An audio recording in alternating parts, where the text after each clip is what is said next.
I arrived at my beach house with rental agents and discovered my son-in-law vacationing with his mistress, supposedly on a work trip. He sneered, "Tell my wife if you want. She's too scared to leave me." I nodded slowly and made one call, not to my daughter, but to someone who would destroy him. If you're watching this, subscribe and let me know where you're watching from. But let me back up and tell you how I got to that moment, standing in my own doorway, watching my daughter's world crumble before she even knew it. The October sun was warm on my face as I pulled into the driveway of my Myrtle Beach house. Two rental agents chattering excitedly in the back seat about staging and market potential. I'd been dreading this moment for weeks, but Frank's medical bills had drained our savings, and even 3 years after his passing, I was still drowning in debt. "Mrs. Walsh, this property is absolutely stunning," gushed Jennifer, the younger agent, her stilettos clicking on the wooden deck. "Oceanfront, 3 bedrooms, that gorgeous wraparound porch. We'll have no trouble finding buyers." I fumbled with my keys, hands shaking slightly. This house held 40 years of memories. Frank proposed to me on this very deck. Katie took her first steps in the living room. But memories don't pay bills, and at 64, I needed to be practical. "The master bedroom has that incredible view," I said, pushing open the front door. "Frank always said he wanted to wake up to the ocean every—" I stopped mid-sentence. There were voices coming from upstairs, male and female talking softly. My blood ran cold. "Is someone supposed to be here?" asked Robert, the senior agent, checking his phone. I shook my head, motioning for them to stay back. The voices were clearer now, coming from my bedroom. A man's deep laugh, followed by a woman's giggle. My heart hammered against my ribs as I crept up the stairs, the old floorboards betraying my presence with soft creaks. The bedroom door was slightly ajar. Through the gap, I could see movement on my bed, my grandmother's quilt tangled around 2 figures. The man's back was turned to me, but I knew those broad shoulders, that perfectly styled dark hair. Michael Crawford, my son-in-law. The woman beneath him definitely wasn't my daughter Katie. This woman was blonde, younger, with perfectly manicured nails that were currently running through Michael's hair. "When do you have to be back?" the woman asked, her voice breathy. "Not until Sunday night," Michael replied, pressing kisses along her neck. "I told Katie I had that investors' conference in Atlanta. She never questions my business trips." My vision blurred with rage. Katie was home in Charleston, probably making Michael's favorite dinner for when he returned, while he was here desecrating my marriage bed with his mistress.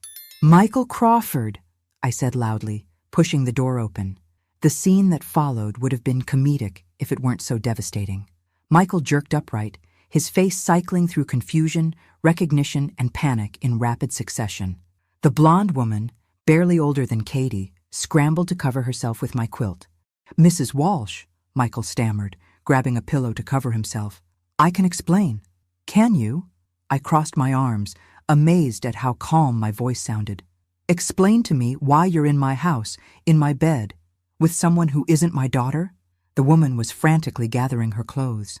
"I should go," she whispered. "Stay right there, Sandra," I said sharply. Her startled expression confirmed what I already suspected. I knew exactly who she was. Sandra Mitchell, the 28-year-old marketing coordinator from Michael's firm. Katie had mentioned her before, how Michael always praised her work. Michael's shock was wearing off, replaced by something uglier. "Look, what Katie doesn't know won't hurt her. This doesn't change anything. Doesn't it?" I stepped closer. "My daughter loves you. She defends every late night, every business trip, every time you make her feel small." "Katie's fine," he snapped, pulling on his pants. "She has everything she wants. House, car, that ridiculous shopping habit. She's not exactly suffering." The casual cruelty in his voice made my stomach turn. "She wants your love, Michael, your respect, your faithfulness." He laughed, actually laughed. "Faithfulness? Come on, Mrs. Walsh. Katie's gotten comfortable. She stopped trying years ago. Look at Sandra here." He gestured to the trembling young woman. "She appreciates what she has." "Get out," I said quietly. "Now wait a minute," Michael said, his tone shifting to that condescending voice he used when he thought he had the upper hand. "Let's be reasonable. You need to sell this place, right? I heard Katie talking about your financial situation. Maybe we can work something out." The audacity was breathtaking. Work something out? I could help with the listing, maybe find a buyer through my contacts. For the right price, of course. All you need to do is forget what you saw here. I stared at him for a long moment. This man who had systematically isolated my daughter from her friends, her family, her own sense of worth, who made her believe she was lucky to have him. Or, Michael continued, his voice taking on an edge, you can tell Katie what you saw. Go ahead. She's too scared to leave me anyway. She knows she'll never find anyone else willing to put up with her issues. That's when something snapped inside me. Not broke, snapped into place, like a puzzle piece finally finding its home. You're right, I said calmly. I should tell Katie. Michael's relief was visible. Good. I knew you'd be reasonable. I pulled out my phone, but instead of calling Katie, I scrolled to a different number. One I hadn't used in over 2 years. Wait, Michael said, unease creeping into his voice. Who are you calling? I smiled as the call connected. Hello, Tony. It's Maggie Walsh. Remember how you said to call if I ever needed anything? I paused, watching Michael's face drain of color. Well, I think it's time we had that conversation about Michael Crawford. Michael's arrogance evaporated like morning mist. Who the hell is Tony? I continued my phone conversation, never breaking eye contact with my son-in-law. Yes, the same Michael Crawford we discussed before. It seems my suspicions were correct.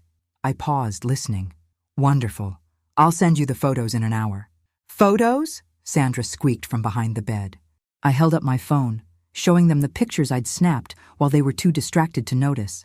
Amazing what these smartphones can capture these days. Michael lunged toward me, but I stepped back into the hallway. I wouldn't if I were you. Tony doesn't like it when people threaten his friends. You're bluffing, Michael said, but his voice shook. You don't know anyone named Tony. The truth was, I knew Detective Tony Russo quite well. He'd been Frank's partner on the Charleston police force for 15 years before Frank retired to become a private investigator. Tony had stayed in touch after Frank's death, checking on me occasionally, offering help whenever I needed it. What Michael didn't know was that Tony had been investigating financial irregularities at Prestige Investments, Michael's firm, for the past 6 months. He'd even asked me if I'd noticed any unusual behavior from Michael, any sudden wealth or expensive purchases that didn't match his salary. I'd told Tony I hadn't noticed anything, but that was before I found out about the beach house visits, the designer clothes Michael bought Katie on sale, the luxury car he claimed was a company bonus. Pack your things, I told them both. You have 10 minutes before I call the police for trespassing. This is ridiculous, Michael blustered, but he was already grabbing his clothes. Katie will hear about this. She'll never forgive you for destroying her marriage. Her marriage was already destroyed, Michael. She just didn't know it yet. Sandra had dressed quickly and was edging toward the door. I blocked her path. Not so fast. Sandra, you and I need to chat. I don't have anything to say to you, she whispered. Oh, but you do. See, I know this isn't your first time here. Mrs. Henderson next door has excellent eyesight and a passion for bird watching. She's been keeping track of all the interesting wildlife she's spotted from her deck. Sandra's face went white. You don't understand. Michael said he was separated, that he was just waiting for the paperwork to be finalized. Did he now? I glanced at Michael, who was struggling with his shirt buttons. Tell me, Sandra, what else has Michael told you? That his wife was unstable, that she had emotional problems and couldn't handle a divorce right now. Sandra's voice was barely audible. He said he was protecting her. The lies were so ridiculous I almost felt sorry for the girl. Almost. Sandra, honey, my daughter is a pediatric nurse who volunteers at the animal shelter on weekends. The only thing she can't handle is a husband who lies to her face every day. Michael finished dressing and stormed toward me. You're going to regret this, Maggie. Katie depends on me. Without me, she's nothing. We'll see about that. He pushed past me, Sandra trailing behind like a lost puppy. I followed them downstairs, where the 2 rental agents stood frozen by the front door, clearly having heard every word. I am so sorry, Jennifer stammered. We had no idea. It's not your fault, I assured them. Let's reschedule for next week. I have some family business to handle first. After they left, I sat on my deck watching Michael and Sandra load their weekend bags into his BMW. The same BMW he'd told Katie was a company car, available only during business hours. My phone buzzed with a text from Tony. Got your message. Very interesting timing. Can you meet tomorrow? We have a lot to discuss. I typed back, absolutely. And Tony? I think I have more evidence than we originally thought. As Michael's car disappeared down the coastal highway, I felt something I hadn't experienced in years. Purpose. For too long, I'd watched my daughter shrink under Michael's manipulations, had seen her light dim a little more each year. Katie used to be fearless. She'd backpacked through Europe alone, stood up to bullies in school, defended stray animals with the fierce protectiveness of a mother bear. Somewhere along the way, Michael had convinced her that her strengths were weaknesses, that her independence was selfishness. But I remembered the real Katie, and tomorrow I was going to start fighting to get her back. I pulled out my phone and scrolled to Katie's number, then hesitated. She deserved to know the truth, but she also deserved to have all the facts. If Tony's investigation had uncovered what I suspected, Michael's betrayal went far deeper than just adultery. Instead, I called my neighbor, Mrs. Henderson. Dorothy? It's Maggie. I wonder if you might have some time to chat about those bird-watching notes you've been keeping? The conversation that followed confirmed what I already knew. Michael and Sandra had been using my beach house as their private retreat for almost 6 months. Every business trip, every client dinner, every late night at the office. My daughter wasn't just married to a cheater. She was married to a man who was stealing from his own company, using her mother's house as a love nest, and systematically destroying her self-worth. But unlike Michael, I didn't underestimate my daughter. Katie was stronger than he knew. She just needed to remember that strength, and I was going to make sure she did. The next morning, I met Tony Russo at a small cafe near the Charleston courthouse. At 58, Tony still looked like the cop he'd been for 30 years. Alert gray eyes, weathered hands, and an easy smile that made people want to confess their secrets. Maggie, he stood to hug me. You look good. How are you holding up? Better now, I said, settling into the booth across from him. Tell me about this investigation. Tony glanced around the cafe, then leaned forward. Prestige Investments has been under surveillance for 8 months. We have evidence of a sophisticated embezzlement scheme involving multiple employees. My coffee cup trembled in my hands. And Michael? He's not just involved. Maggie, we think he's running it. The words hit me like a physical blow. Running it? The scheme works by creating false client accounts, making legitimate investments, then skimming the profits before they're reported. The clients never know because their statements show the expected returns. I thought about Katie's new car, their renovated kitchen, the expensive clothes Michael bought her. How much money are we talking about? Close to $2 million over 3 years. My stomach dropped. $2 million? The beauty of the scheme is that it looks legitimate on the surface. Michael has been very careful, but he got greedy. Started living too lavishly. New car, expensive vacations, that renovation on their house. Katie thinks he got promoted, I whispered. He did get promoted, but his salary doesn't come close to covering their lifestyle. Tony pulled out a manila folder. These are financial records we've been able to trace. Credit card statements, bank transfers, property purchases. I flipped through the documents, recognizing locations and dates. The weekend in Napa, $8,000. Katie's diamond necklace, $15,000. The company bonus that paid for their kitchen renovation, $45,000. All of it stolen. Tony, Katie doesn't know any of this. We figured as much. Your daughter has a spotless record, and her financial activity shows someone who lives within her means. The expensive purchases all trace back to Michael's accounts. What happens when you arrest him? Tony's expression grew grim. That's where it gets complicated. We need more evidence to make the charges stick. Michael has been careful to cover his tracks, and we suspect he's preparing to disappear.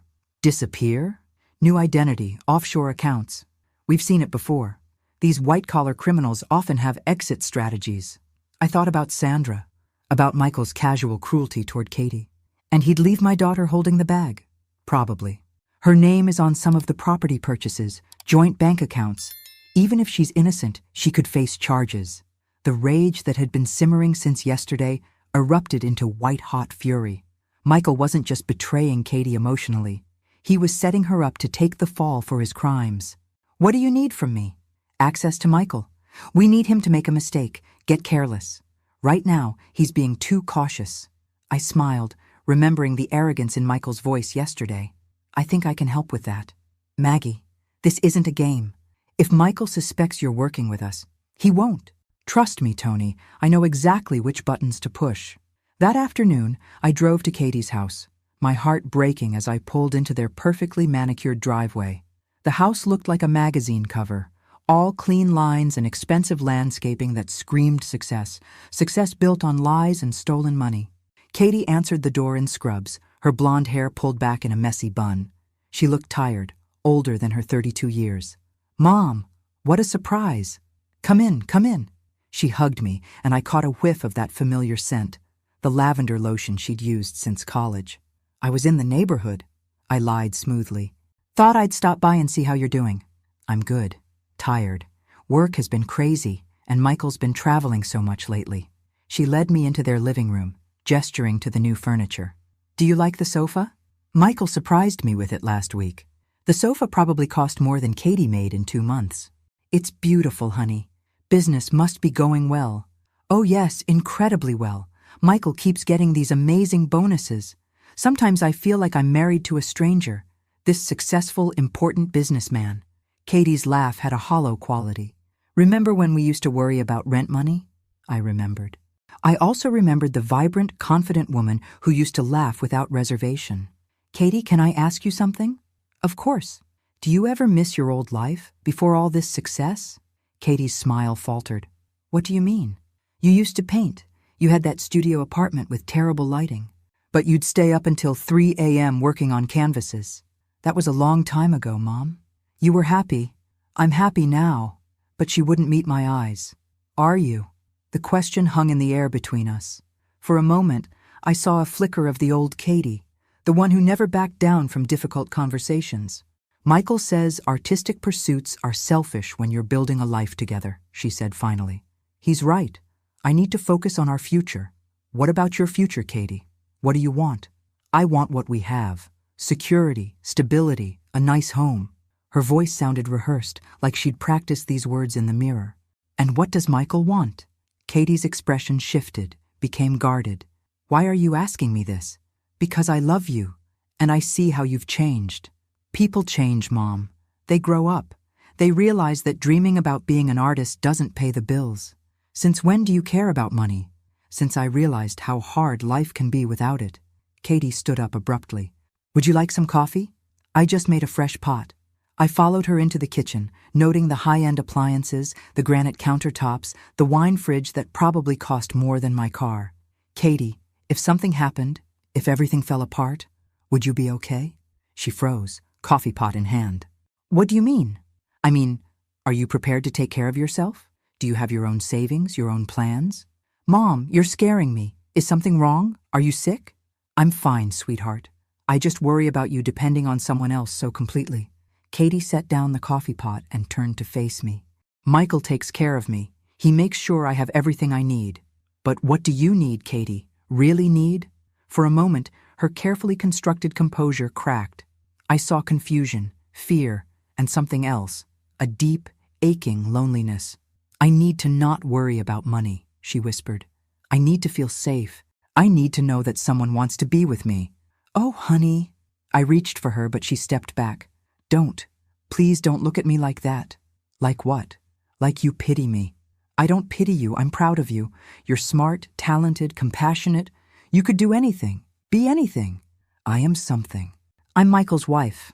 The words felt like a slap.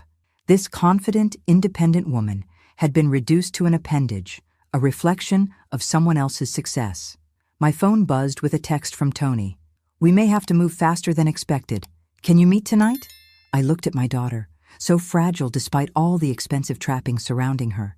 Whatever was coming, it was going to destroy the life she thought she had. But maybe, if I was careful, it could also give her back the life she'd lost. That evening, I met Tony at the police station. The fluorescent lights cast harsh shadows across his face as he spread files across his desk. "We intercepted communications between Michael and an offshore banking contact," he said without preamble. "He's planning to transfer the remaining funds and disappear within the next 2 weeks." 2 weeks? My heart raced. "What about Katie?" "That's what we need to discuss. Michael has been setting up your daughter as the fall guy for months. Joint accounts, forged signatures, property purchases in her name. Tony showed me documents that made my blood run cold.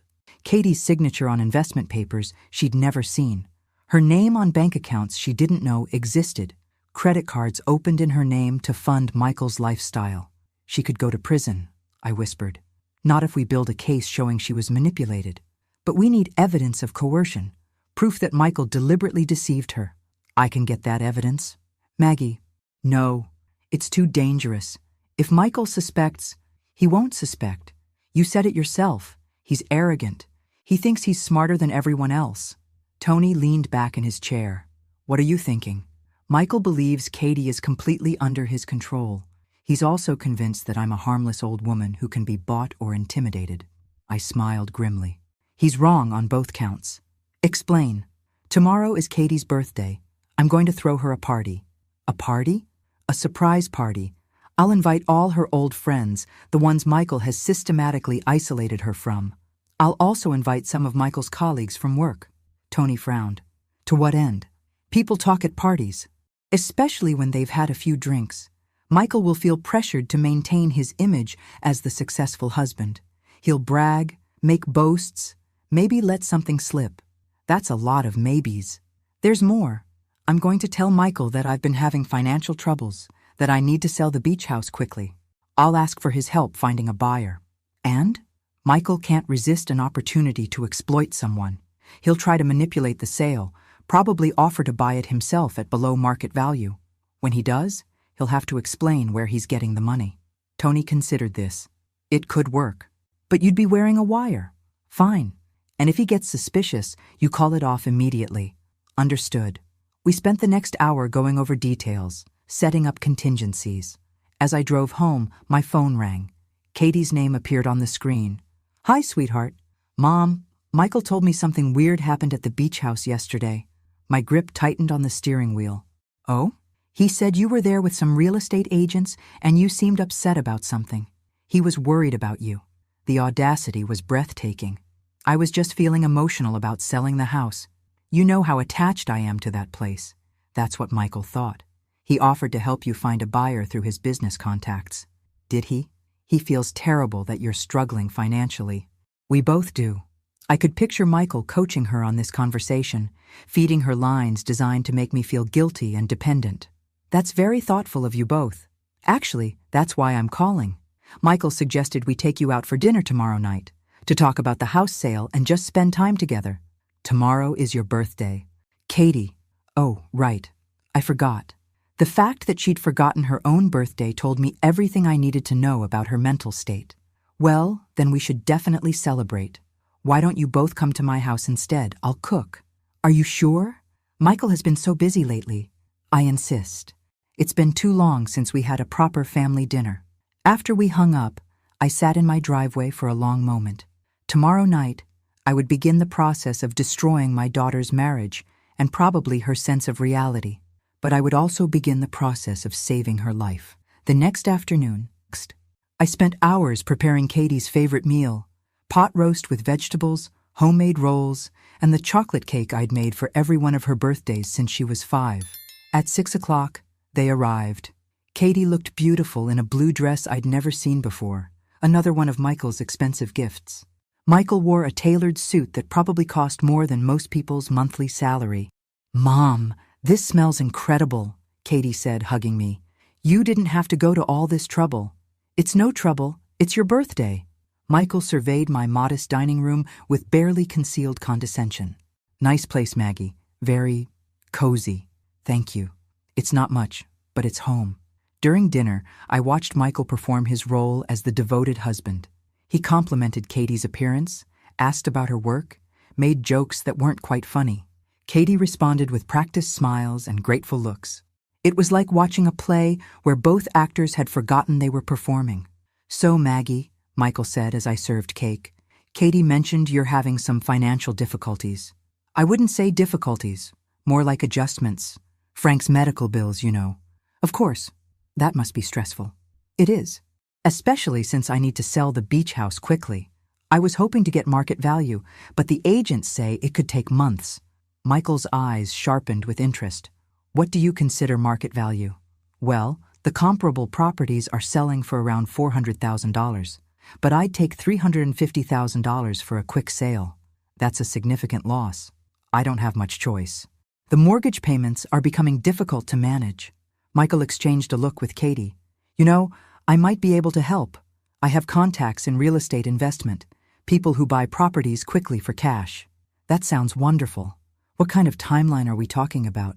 I could make some calls this week. These investors typically move fast when they see the right opportunity. And what would they consider the right opportunity?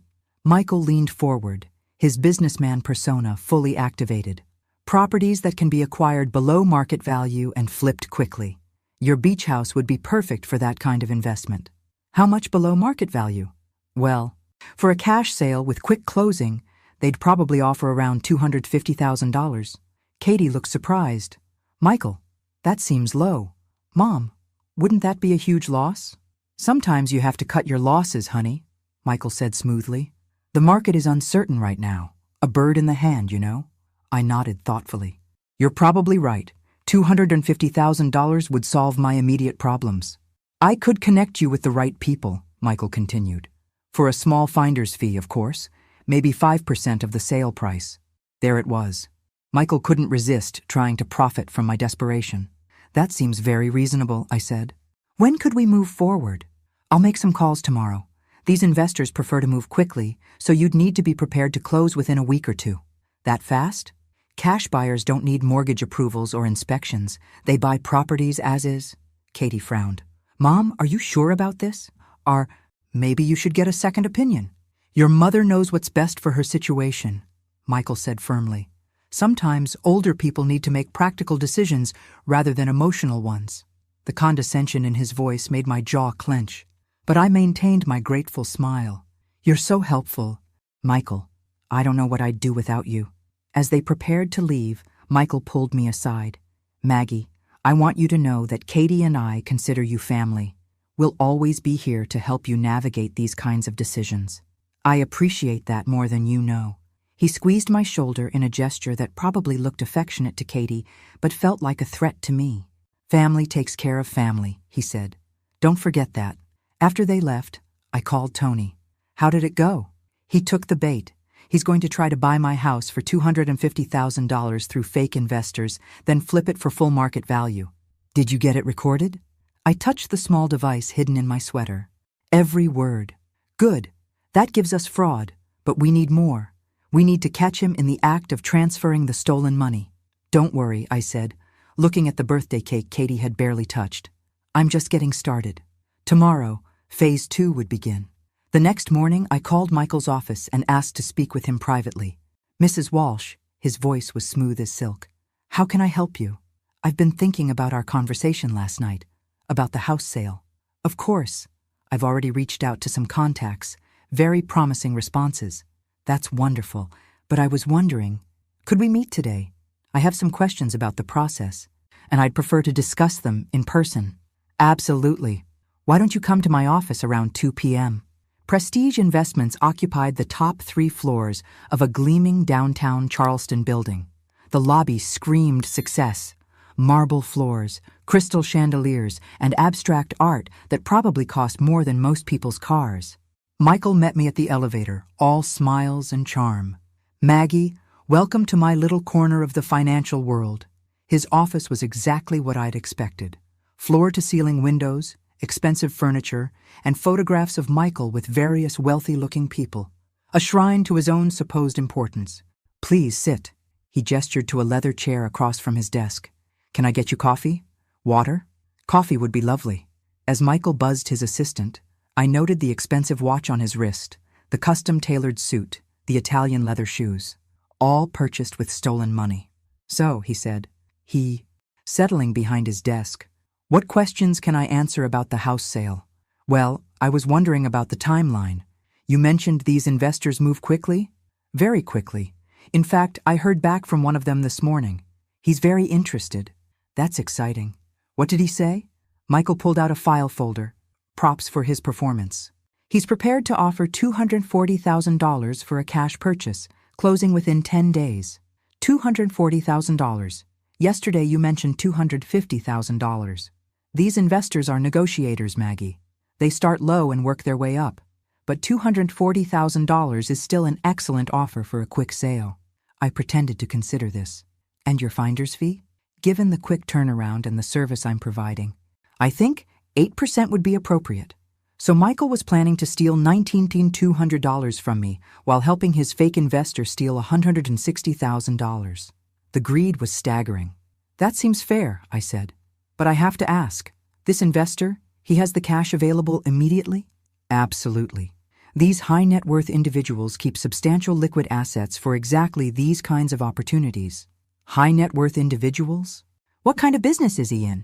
Michael hesitated for just a moment. Import-export. Very successful operation. I see. And you've worked with him before? Several times. Very reliable, very discreet. I nodded thoughtfully. Michael, can I be honest with you about something? Of course. I'm scared. Selling Frank's house, making these kinds of financial decisions alone, it's overwhelming. I feel like I'm in over my head. Michael's expression softened into what he probably thought was sympathetic concern. That's completely understandable, Maggie. These are big decisions. The thing is, I've been thinking about what you said last night, about family taking care of family. Yes? I was wondering if you might consider handling more of my financial affairs. Nothing major, just helping me make sense of my investments, my retirement accounts. Michael's eyes lit up with predatory interest. I'd be happy to help. What kind of assets are we talking about? Well, there's Frank's pension, some savings accounts, a small stock portfolio, maybe $300,000 total. That's a substantial amount. Definitely worth managing properly. The problem is, it's all scattered across different institutions. I've been thinking I should consolidate everything, make it easier to manage. That's excellent thinking. I could help you move everything into more efficient investment vehicles. You mean like the ones you manage here at Prestige? Exactly. We specialize in maximizing returns for our clients. I leaned forward conspiratorially. To be honest, Michael, I've been worried about leaving Katie financially secure if something happens to me. With the house sale and the proper investment of my other assets, I could potentially leave her quite a substantial inheritance. How substantial? Well, if we sell the house for $240,000 and properly invest my other assets, maybe $600,000 or $700,000 total. Michael was practically salivating. In his mind, he was already figuring out how to steal from me twice, once on the house sale, and again by embezzling from my investment accounts. That would certainly provide Katie with security, he said carefully. The thing is, I'd want you to be the executor of my estate, someone I trust to make sure Katie is taken care of. I'd be honored. And of course, as executor, you'd receive a fee for your services. What would be appropriate for managing that size estate?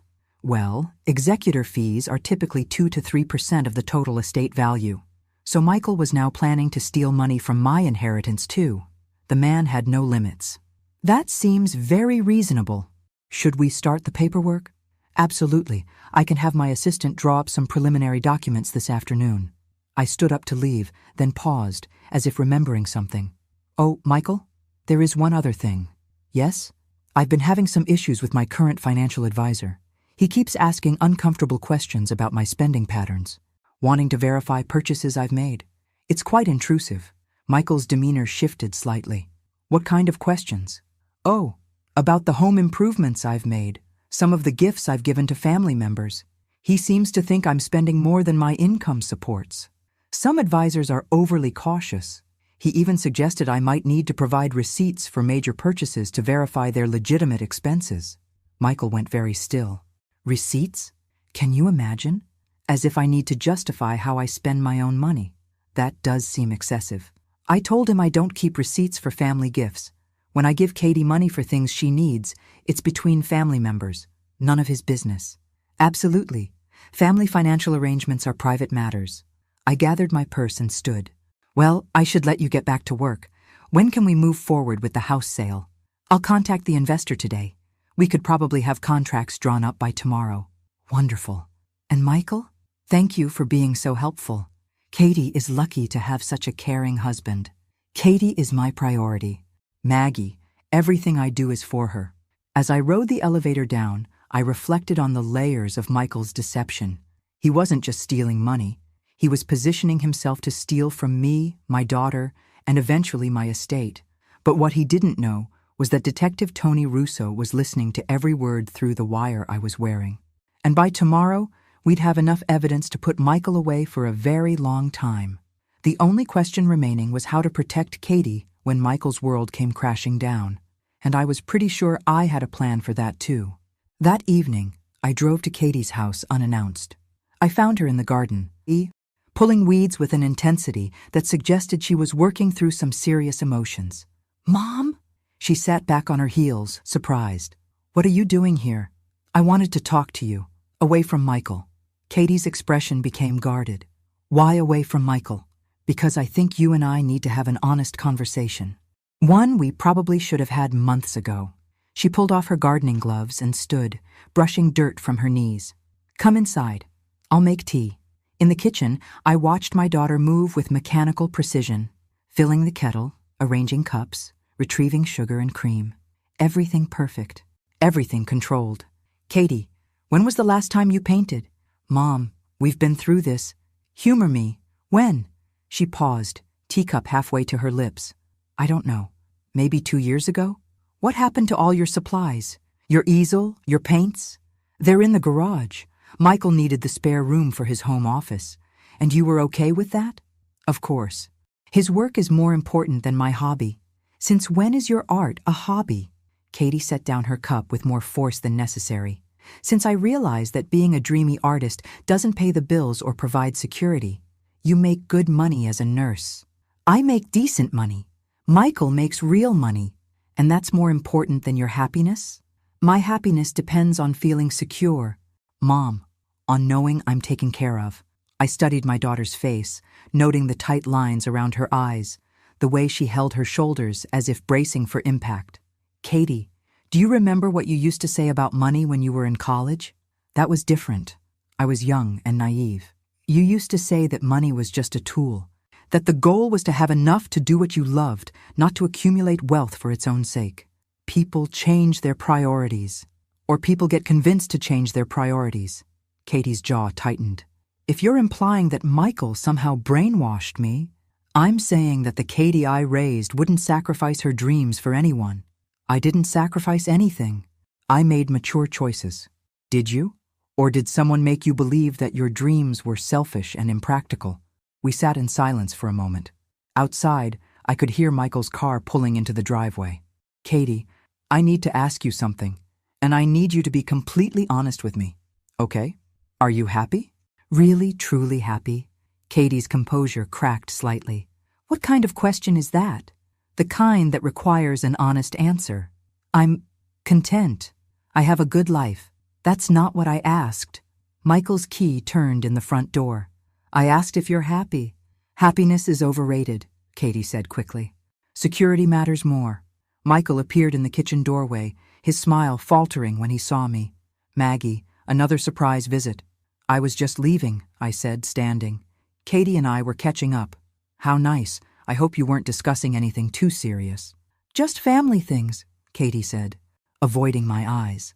Michael moved to stand behind Katie's chair, his hands resting on her shoulders in what looked like an affectionate gesture, but felt more like a claim of ownership. "Family is everything," he said, his grip tightening slightly. "Isn't that right, Katie?" "Of course." I gathered my purse and kissed Katie's cheek. "Think about what we discussed, sweetheart." "I will." As I drove home, I thought about the way Katie had flinched when Michael touched her shoulders, the relief in her voice when I said I was leaving. My daughter was living in a beautiful prison, and she'd been convinced that the bars were for her protection. Tomorrow those bars would come crashing down. The question was whether Katie would see it as liberation or destruction. My phone rang as I pulled into my driveway. Tony's name appeared on the screen. "How did the office meeting go?" "Perfectly. He's planning to defraud me in at least 3 different ways. And tonight? Katie is more fragile than I thought. When this comes out, she's going to need serious support. We've arranged for a victim advocate to be present during the arrest, someone specifically trained in financial abuse cases." "Good. Tony, there's something else. I think Michael has been psychologically manipulating Katie for years, isolating her, undermining her confidence, making her financially dependent. That fits the profile. These white-collar criminals often use emotional manipulation to control their victims. She's going to blame herself when she finds out about the stolen money. The advocate will help with that. Maggie, are you ready for tomorrow? Tomorrow, Michael would bring me contracts for the house sale. He'd try to rush me through the signing, eager to set his final theft in motion. Instead, he'd find himself under arrest for embezzlement, fraud, and conspiracy. I'm ready, I said. The question is whether Katie will ever forgive me for destroying her world. You're not destroying her world. Maggie, you're saving her from a lie.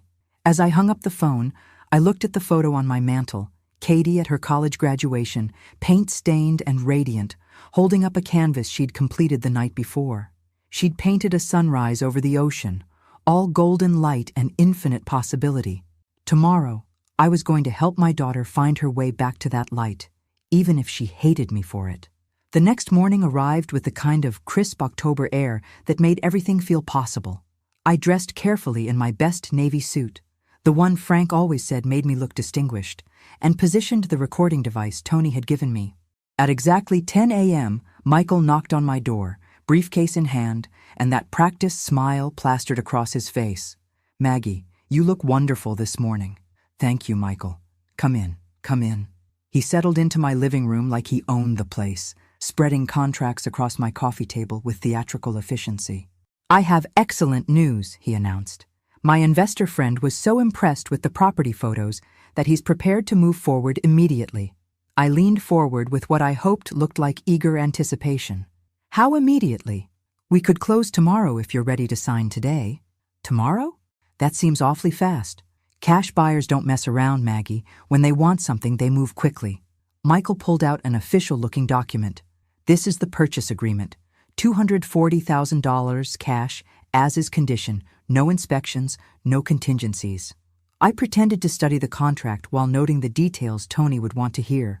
The buyer was listed as Coastal Properties LLC, undoubtedly a shell company Michael had created for this purpose. And your fee? 8% as discussed, $19,200. I picked up my pen, then hesitated. Michael, I have to ask, this buyer, he's legitimate?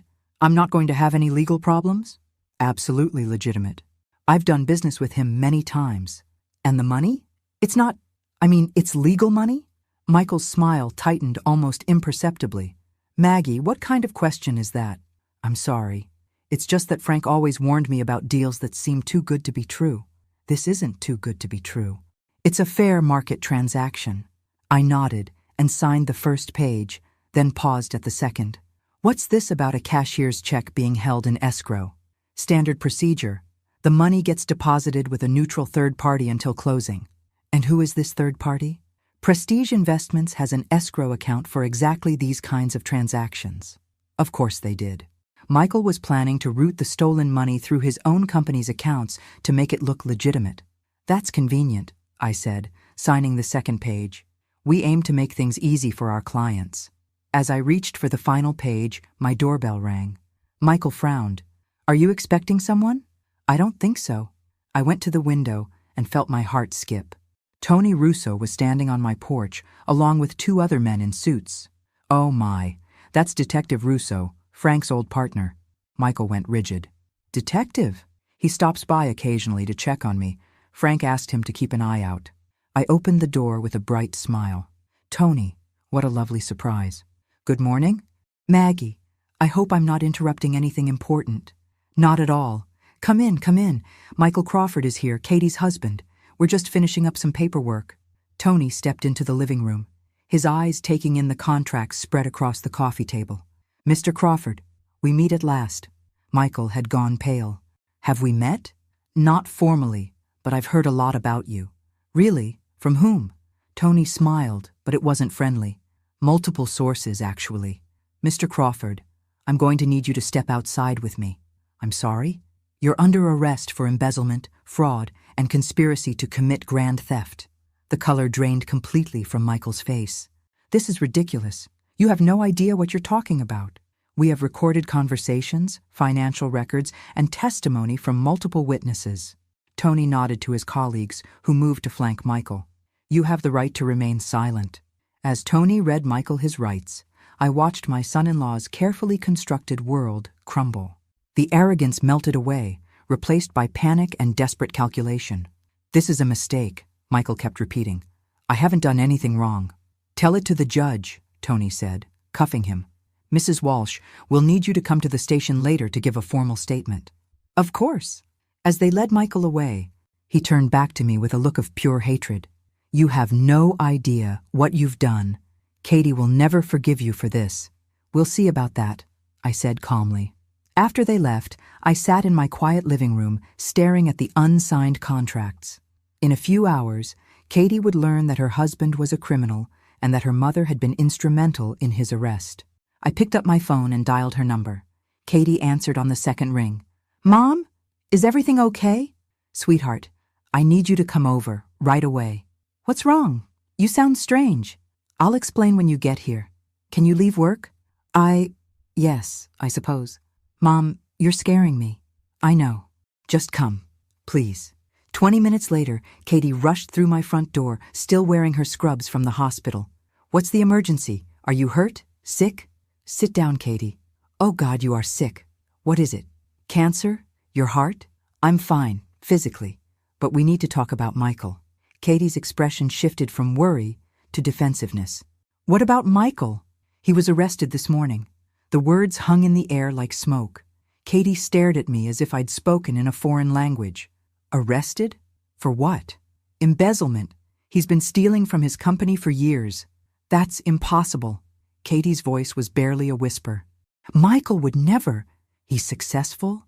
He earns good money. The money he's been spending. The lifestyle you've been living. It was all stolen, Katie." "No."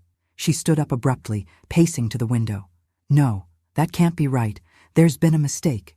I pulled out the documents Tony had shown me, bank records, financial statements, evidence of Michael's crimes.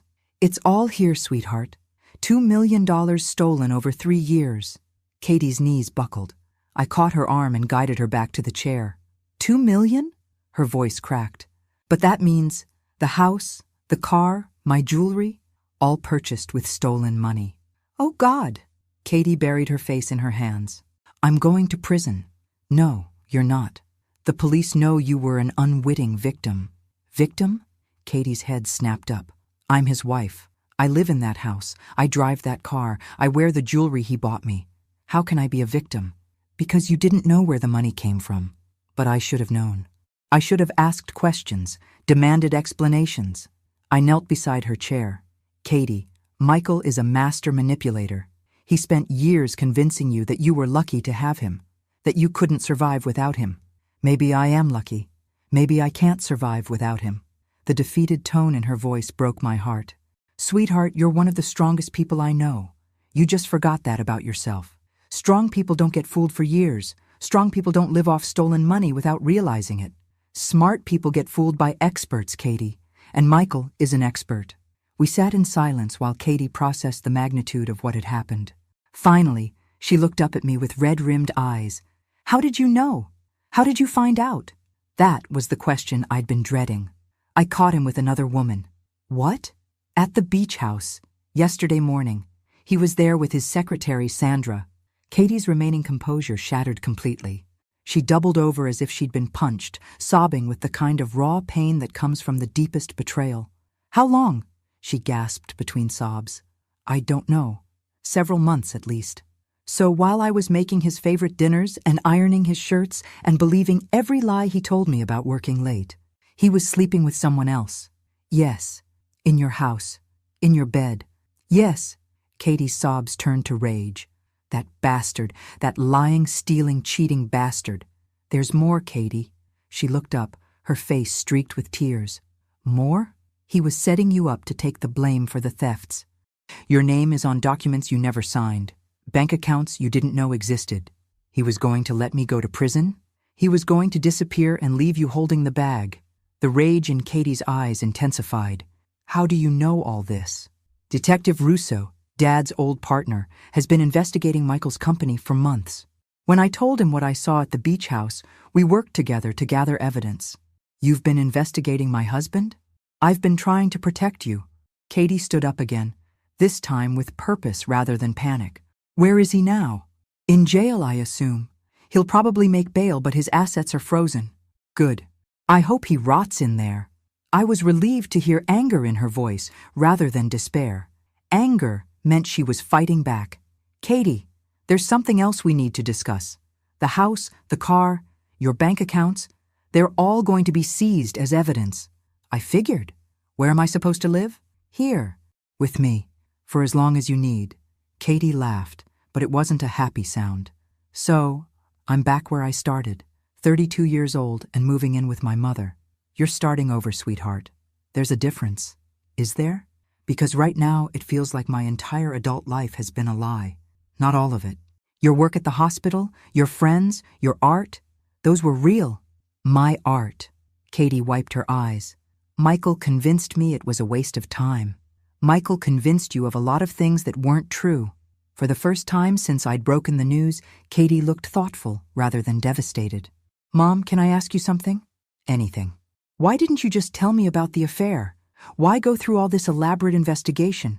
Because if I'd told you about Sandra, you would have blamed yourself. You would have tried to fix the marriage, gone to counseling, worked harder to be the wife Michael wanted. You're probably right. But this way, you know the truth. Michael isn't just unfaithful. He's a criminal who was willing to destroy your life to save his own. Katie nodded slowly. So there's nothing to fix, nothing to save, nothing worth saving. She took a deep breath, squaring her shoulders in a gesture that reminded me of the fearless young woman she used to be. Okay, what do we do now? 3 days later, I found Katie in my garage, surrounded by dusty canvases and art supplies she'd retrieved from her house before the FBI sealed it as evidence. Finding anything interesting? I asked, setting down a cup of coffee beside her. I forgot I painted this, she said, holding up a small canvas. It was a portrait of Michael, painted early in their marriage when she still saw him through rose-colored glasses. What are you going to do with it? Katie considered for a moment, then picked up a tube of black paint. Something therapeutic. I watched as she squeezed paint directly onto Michael's painted face, then used a palette knife to smear it across the canvas until his features were completely obliterated. Better? Much. She wiped her hands on an old towel. I've been thinking about what you said, about starting over. And? I want to file for divorce immediately. I want my maiden name back. And I want to testify against Michael in court. Are you sure about the testimony? It'll be difficult. Mom, he stole $2 million and was going to let me take the blame. I want everyone to know exactly what kind of man he is. The steel in her voice reminded me why I'd fallen in love with this daughter of mine in the first place. There's something else, Katie continued. I've been looking at apartments, but everything decent requires first month, last month, and security deposit. I don't have that kind of money. What about your savings? Frozen along with everything else. The FBI says it could take months to sort out which money is legitimately mine and which came from the thefts. You can stay here as long as you need. I appreciate that. But I need my independence back. I've been dependent on someone else for too long. I understood that feeling completely. What if I co-signed a lease for you, just until your finances are sorted out? I can't ask you to do that. You're not asking. I'm offering. Katie hugged me, and for the first time in years, it felt like hugging my real daughter instead of the diminished version Michael had created. There's one more thing, I said. Tony called this morning. Michael's attorney is trying to negotiate a plea deal. What kind of deal? Reduced sentence in exchange for returning the stolen money and providing information about other employees who might be involved. And the prosecutor wants to know if you'd be willing to make a victim impact statement. Katie's jaw tightened. What would I say? The truth. About how his crimes affected you. What it's like to discover your entire life was built on lies. Would it help put him away for longer? Probably. Then yes. Absolutely yes. That afternoon, we drove to downtown Charleston to meet with the prosecutor. Katie had dressed carefully in a simple blue suit that made her look professional and credible. Assistant District Attorney Sarah Morgan was a sharp-eyed woman in her 40s who radiated competence. Mrs. Crawford, thank you for coming in. I know this is difficult. It's Ms. Thompson now, Katie corrected. I've filed to have my maiden name restored. Of course. Ms. Thompson, can you walk me through your husband's behavior over the past few years?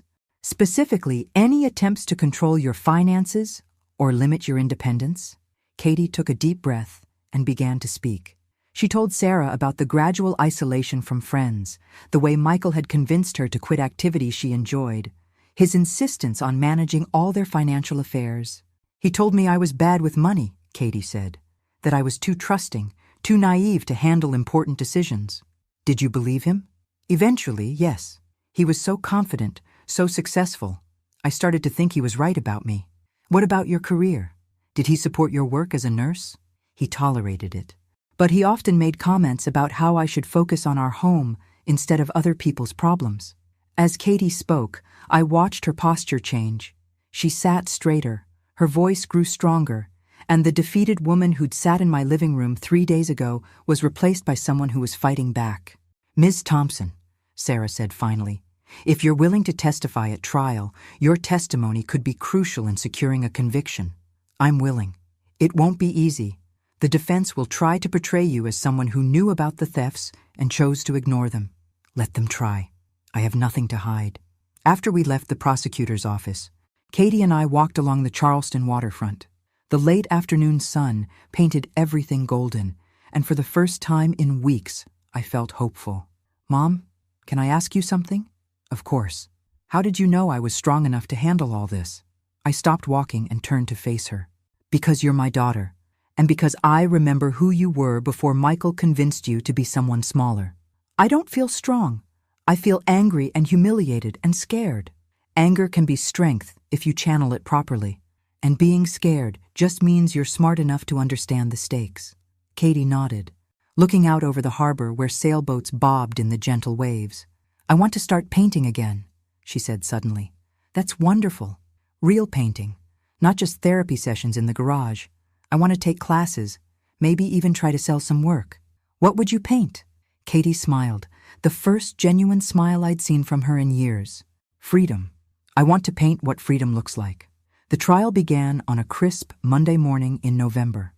I sat in the front row of the courtroom, watching Katie take the witness stand with quiet dignity.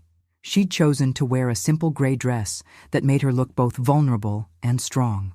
Michael sat at the defense table, looking nothing like the confident businessman who'd tried to swindle me out of my house. 3 weeks in jail had stripped away his polish, revealing the small, desperate man underneath. State your name for the record, the prosecutor requested. Catherine Thompson. Ms. Thompson, you were married to the defendant for 7 years? Yes. During that time, were you aware that your husband was embezzling funds from his employer? No. I had no knowledge of any illegal activity. The defense attorney, a sharp-dressed man who specialized in white-collar crime, stood for cross-examination. I held my breath, knowing this was when things would get ugly. Ms. Thompson, isn't it true that you enjoyed an expensive lifestyle far beyond what your combined salaries could support? I believed my husband was successful at his job. But you never questioned the source of money for luxury vacations. Expensive jewelry, a $60,000 kitchen renovation. Katie's voice remained steady. My husband told me these purchases came from bonuses and company profits. I trusted him. You trusted him so completely that you never looked at bank statements, never asked to see tax returns, never questioned why he insisted on handling all financial matters. My husband convinced me that I was bad with money, that financial planning was too complicated for me to understand. So you chose willful ignorance over responsibility? Katie's composure cracked slightly, and I saw a flash of the old fire in her eyes. I chose to trust my husband. That's not the same thing as willful ignorance. But surely a reasonable person would have— Objection, the prosecutor interrupted. Argumentative. Sustained. The defense attorney tried several more angles, but Katie held firm. Yes, she'd enjoyed the lifestyle Michael provided. No, she hadn't questioned his explanations. But most importantly, she'd had no knowledge of the criminal activity funding their life. When Katie stepped down from the witness stand, I wanted to applaud. She'd been everything I knew she could be, honest, strong, and unashamed of having trusted someone she loved. But the real drama came when Michael's business partner, James Morrison, took the stand. Mr. Morrison, the prosecutor began, how long have you known the defendant? 12 years. We started at Prestige Investments around the same time. Were you aware of Mr. Crawford's embezzlement activities? James shifted uncomfortably. I suspected something was wrong about 2 years ago. What made you suspicious? Michael's lifestyle didn't match his salary.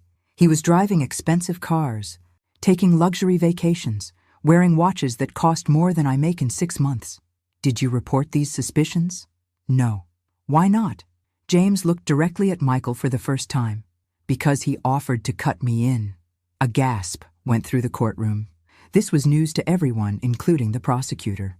Mr. Morrison, are you saying you participated in the defendant's crimes? I'm saying he tried to recruit me. He showed me how the scheme worked, promised I could make an extra $50,000 a year with minimal risk. And your response? I told him no, but I also didn't report him. Why not? Because I was scared. Michael made it clear that if anyone investigated him, he had contingency plans. The prosecutor leaned forward. What kind of contingency plans? He said he had documentation that would implicate other people in the company, people who had nothing to do with the thefts.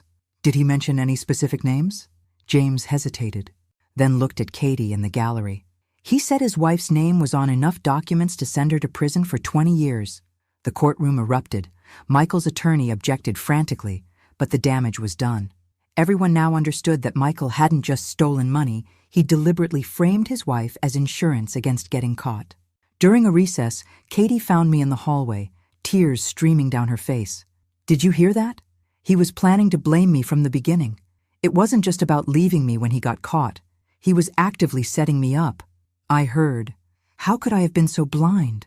How could I have married someone so evil? Katie, listen to me. Michael is a sociopath. He's probably fooled dozens of people over the years. The fact that you trusted him says something about your capacity for love, not your judgment. I don't think I'll ever be able to trust anyone again. You don't have to decide that today. Right now, just focus on getting through this trial. But I could see the damage Michael had done went deeper than financial fraud. He'd stolen Katie's ability to trust herself, her confidence in her own judgment. That night, as we sat in my living room reviewing the day's testimony, Katie made an announcement that surprised me. I've decided to write a book. A book? About financial abuse in marriages. About how smart, capable women can be systematically manipulated and controlled. That's a wonderful idea. I want other women to recognize the warning signs I missed. I want them to know they're not alone, and they're not stupid. Looking at my daughter, really looking at her, I realized that Michael's greatest crime wasn't stealing money. It was convincing a brilliant, talented, compassionate woman that she was weak and worthless. But he'd failed. Katie was still brilliant, still talented, still compassionate, and now she was angry enough to fight back. The predator had awakened the warrior, and I couldn't wait to see what she did next. The jury deliberated for only 6 hours before returning with their verdict, guilty on all counts. Michael Crawford was sentenced to 12 years in federal prison and ordered to pay $2.3 million in restitution. As the bailiff led him away in handcuffs, Michael looked back at Katie one last time. But instead of the broken woman he'd tried to create, he saw someone who was staring back at him with cold, satisfied justice. How does it feel?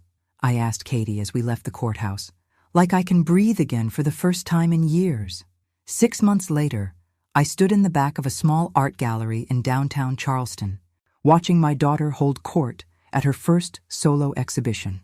The paintings were extraordinary, bold, vibrant canvases that captured both pain and liberation with stunning clarity.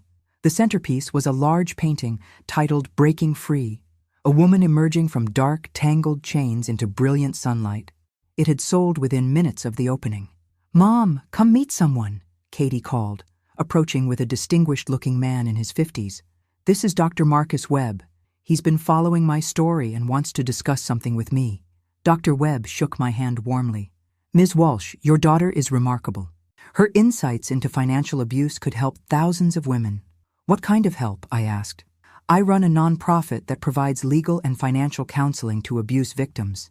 Katie has agreed to join our board and help develop educational programs." I looked at my daughter, radiant in a way I hadn't seen since her college days. "That sounds perfect." "It does, doesn't it?" Katie smiled. I finally found my purpose. After the opening, Katie and I walked along the waterfront where we'd talked about freedom months earlier. "I have something to tell you," Katie said. "I got a call from a publisher today. They want me to write that book I mentioned." "That's wonderful news." It's more than wonderful. It's validation that my experience matters, that my voice has value. We stopped at the same bench where Frank had proposed to me 40 years earlier. The water sparkled in the moonlight, and everything felt full of possibility. Katie, I need to ask you something. Do you forgive me for the way I handled everything? For investigating Michael? For not telling you about the affair immediately? Katie took my hand. Mom, you saved my life. If you hadn't done what you did, I'd probably be in prison right now, while Michael lived it up in some non-extradition country. I was so afraid you'd hate me for destroying your marriage. You didn't destroy my marriage. Michael did that the day he decided to betray everything we promised each other. And now I'm free. Free to be who I really am, not who someone else wants me to be. As we sat there in comfortable silence, I thought about the last year. I'd started it as a widow struggling with debt, watching my daughter disappear into someone else's idea of who she should be. I was ending it with my house paid off. The FBI had recovered my $240,000 from Michael's accounts.